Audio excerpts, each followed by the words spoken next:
दोस्तों, एक लड़की होती है जो पीसीएस की तैयारी कर रही होती है। उसका ट्रेनिंग जब पूरा होता है तो बस स्टॉप पे आती है और बस में बैठ जाती है। तभी एक स्टॉप पे एक लड़का चढ़ता है जिसका नाम साहिल होता है। जब रोशनी की नज़र साहिल पे पड़ता है तो उसे अपने पास बुलाती है और पास बुलाकर बैठने के लिए बोलती है। जब साहिल देखता है उसे तो बोलता है कि आप कहाँ से आ रही हो।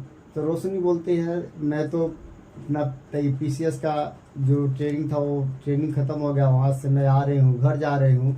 और आप बताओ आप कहाँ से आ रहे हो।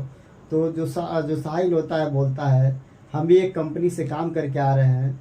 नमस्कार दोस्तों, हिंदी स्टोरी 149 में आप लोग का स्वागत है। दोस्तों, कहानी बहुत ही इंटरेस्टिंग है, कहानी पूरा सुनिएगा। तो चलिए दोस्तों, पूरा कहानी सुनाते हैं। उससे पहले आप लोग छोटा सा रिक्वेस्ट है, आप लोग भी हमारे चैनल पर नए हैं तो वीडियो को लाइक और चैनल को सब्सक्राइब जरूर करें। दोस्तों, एक लड़की होती है जिसका नाम होता है रोशनी और लड़के का नाम होता है साहिल। दोनों बचपन से ही एक ही स्कूल में एक ही साथ पढ़ते थे और दोनों घुल मिलकर साथ रहते थे। दोनों जब बड़े हो गए तो दोनों में बातें चीतें होने लगी और जब और बड़े हो, साहिल जो होता है पढ़ने में बहुत ठीक ठाक होता है और रोशनी भी। दोस्तों, जो साहिल होता है वो अपना ग्रेजुएशन पूरा कर लेता है और उसके बाद उसकी आर्थिक स्थिति घर की ठीक नहीं थी, इसलिए वो पढ़ाई छोड़कर कंपनी में काम करने लगता है, काम ढूंढने लगता है। आज जो रोशनी होती है दोस्तों, रोशनी का जो पारिवारिक स्थिति था वो बढ़िया था, ठीक था, इसलिए वो अपना ग्रेजुएशन फाइनल करने के बाद वो चली जाती है दिल्ली में तैयारी करने के लिए पीसीएस की। वो वहाँ पे पीसीएस की तैयारी करती है और तैयारी करने के बाद वहाँ पे जो फॉर्म निकलता है फॉर्म को डालती है और उसका एग्ज़ाम देती है। और इधर जो साहिल होता है, साहिल भी एक कंपनी में काम करता है मजदूरी के तौर पे उस कंपनी में, और उसका ज़्यादा अच्छा सैलरी नहीं था, लेकिन ठीक ठाक उसका परिवार का खर्चा जो था वो चल जाता था। दोनों का यही रूटीन था। उधर जो रोशनी होती है उधर उसका एग्ज़ाम हो जाता है और उसका जब रिजल्ट निकलता है तो दोस्तों वो उसमें पास हो जाती है और निकलने के बाद वो सीधे एसडीएम की पोस्ट पा जाती है पीसीएस जब उसका रिजल्ट निकलता है। तो दोस्तों, वो छुट्टी के तौर पे घर पे आती है और घर पे जब आती है तो बस स्टॉप पे अपने घर आने के लिए बस पकड़ के आती है। तो उसी बस में जो साहिल होता है वो भी बस में चढ़ जाता है और दोनों की नज़र मिलती है और जो रोशनी होती है वो साहिल को अपने पास बैठा लेती है और उससे हाल चाल लेने लगती है। बोलती है कि आप क्या कर रहे हो, आपने हमसे कांटेक्ट नहीं किया और आप कहाँ जा रहे हो, कहाँ से आ रहे हो।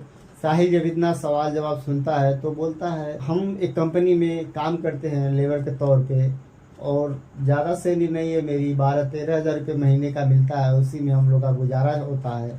तो जो रोशनी होती है वो बोलती है कि आप तो पढ़ने में बहुत अच्छे थे और आपने पढ़ाई क्यों छोड़ दिया।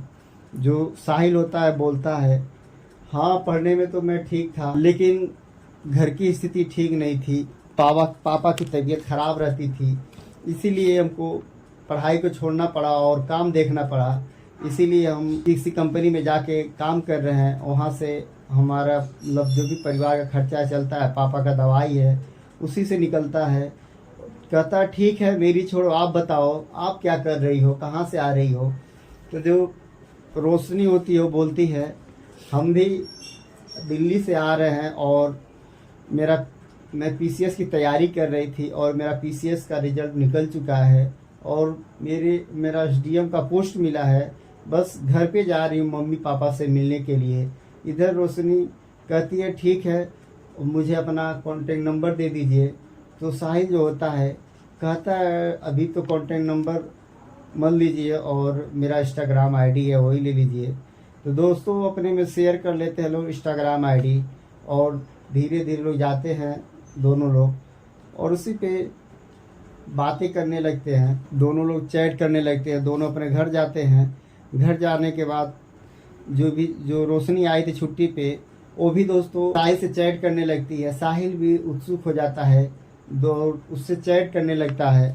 दोस्तों धीरे धीरे बात इतनी आगे बढ़ जाती है कि रोशनी जो होती है उसे साहिल से प्यार हो जाता है, लेकिन साहिल सोचता है कि ये बहुत बड़ी अफसर बन गई है, और पता नहीं ये हमसे मतलब आगे चल के साथ निभाएगी नहीं निभाएगी, क्या करेगी।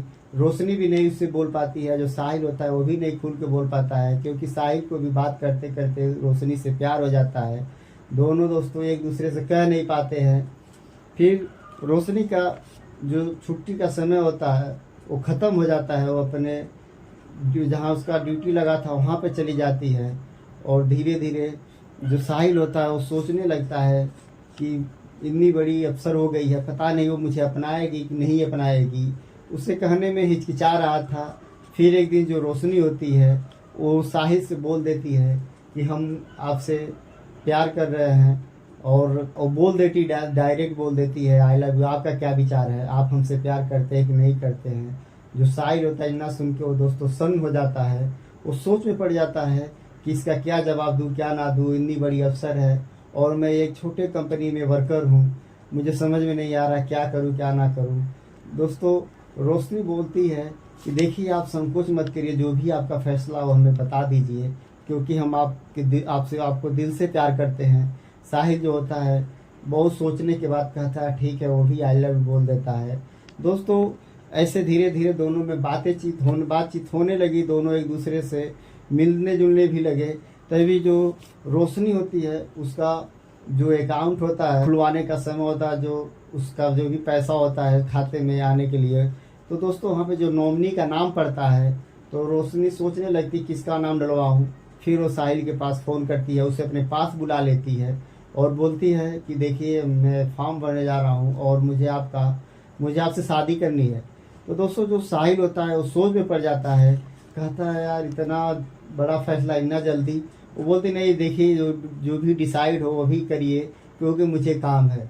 तो दोस्तों जो रोशनी होती है वो साहिल को मना लेती, साहिल भी मान जाता है। दोस्तों दोनों लोग शादी करते हैं मंदिर में जाके और कोर्ट मैरिज भी करवा लेते हैं। फिर जो रोशनी होती है वो बैंक के फॉर्म पे साहिल का नॉमिनी में नाम डलवा देती है। फिर उसके बाद दोनों लोग 2-4 दिन तक रहता है साहिल रोशनी के पास। फिर उसके बाद वो अपने घर आ जाता है। घर आता है तो जो रोशनी होती है वो सारी बात अपनी एक फ्रेंड होती है उसे बता देती है, और उसकी फ्रेंड जो होती है वो बात उसके पापा को बता देती है। जब रोशनी के पापा को ये बात पता चलती है तो जो रोशनी के पापा होते हैं उनके पैरों तले ज़मीन खिसक जाती है, सुन के वो सोच में पड़ जाते हैं कि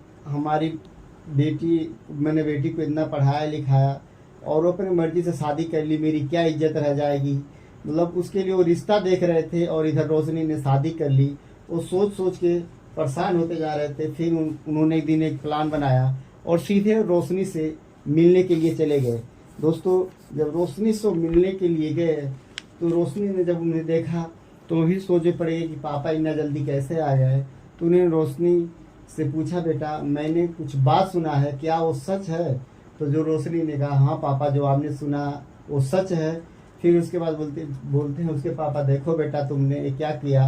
बेटा मेरे इतना इज्जत है गांव में, मेरे नात रिश्तेदार जो होंगे वो क्या कहेंगे लोग सुनेंगे तो कि तुम्हारी बेटी नौकरी पाते ही अपनी मर्जी से काम करने लगी। बेटी मेरी इज्जत तो ख़त्म हो गया। बोला ठीक है पापा ऐसी कोई बात नहीं है, मैंने शादी कर ली है, गलती तो मेरे से हुई है लेकिन ऐसी कोई बात नहीं है, आप मुझे 2-4 महीने का टाइम दीजिए और फिर सब सही हो जाएगा। दोस्तों इतना कहती है रोशनी पापा से, उसके पापा कहते ठीक है बेटा। फिर उसके पापा वहाँ से चले आते हैं। जो रोशनी होती है वो सोच में पड़ जाती है कि अब क्या किया जाए। दोस्तों रोशनी जो होती है वो साहिल के पास फ़ोन करती है और बोलती है कि ऐसा है आप कंपनी में काम मत करिए और हम आपको कुछ पैसा दे रहे हैं और आप एक अच्छा सा दुकान खोल लीजिए। दोस्तों जो साहिल होता है वो सोच में पड़ जाता है पैसा लूँ कि ना लूँ। लेकिन दोस्तों जो रोशनी होती है बहुत समझदार होती है, बहुत साहिल को समझाती है, साहिल मान जाता है और सीधे जो रोशनी होती है अपना सैलरी का पैसा जो भी इकट्ठा की थी और कुछ लोन करके साहिल को 6-7 लाख रुपया दे देती है और उससे कपड़े का दुकान खुलवा लेती है, बड़ा सा शोरूम खुलवा लेती है भाड़े पे लेके, जिससे वो खुद का मालिक हो जाता है और 2-4 वर्कर भी रख लेता है। इधर रोशनी अपने पापा के पास फ़ोन करती है, बोलती है पापा आप जाकर इस एड्रेस पे हम दे रहे हैं यहाँ पे जाइए, अगर वो लड़का खुद दुकान का मालिक नहीं रहेगा, लड़का आपको पसंद नहीं आएगा तो आप हमारे पास फ़ोन करिएगा। दोस्तों जब जब रोशनी के पापा साहिल के दुकान पे जाते हैं तो जो साहिल होता है देखता है, उनको अपने पास बुलाता है, बैठाता है और उनका जो खातिरदारी होता है करता है, चाय पानी देता है, बहुत इज्जत भाव से मतलब उनके साथ पेश आता है। वो देखते हैं तो कहते हैं हाँ मेरी लड़की ने बहुत अच्छा लड़का चुना है और हमें अपने लड़की पे गर्व है। दोस्तों वो साहिल को अपना लेते हैं और रोशनी भी खुश हो जाती है। दोनों की जो लव स्टोरी थी दोस्तों, मिल जाते हैं दोनों लोग। तो दोस्तों अक्सर ऐसा होता है कि जब लड़की नौकरी पाती है तो लड़के को डर रहता है, क्योंकि लड़कियां जो होती हैं वो अपने से बेहतरीन की मतलब अच्छे की तलाश में होती है कि हमसे भी बढ़िया मिल जाए। हर लड़की का यही ख्वाहिश होता है, इसीलिए जो साहिल था वो डर रहा था। लेकिन दोस्तों जो रोशनी थी उसके मन में ऐसा कोई विचार नहीं था। दोस्तों कमेंट करके बताइए रोशनी ने साहिल के साथ अच्छा किया या बुरा किया। दोस्तों वीडियो अच्छी लगे तो वीडियो को लाइक और चैनल को सब्सक्राइब जरूर करिए। मिलते हैं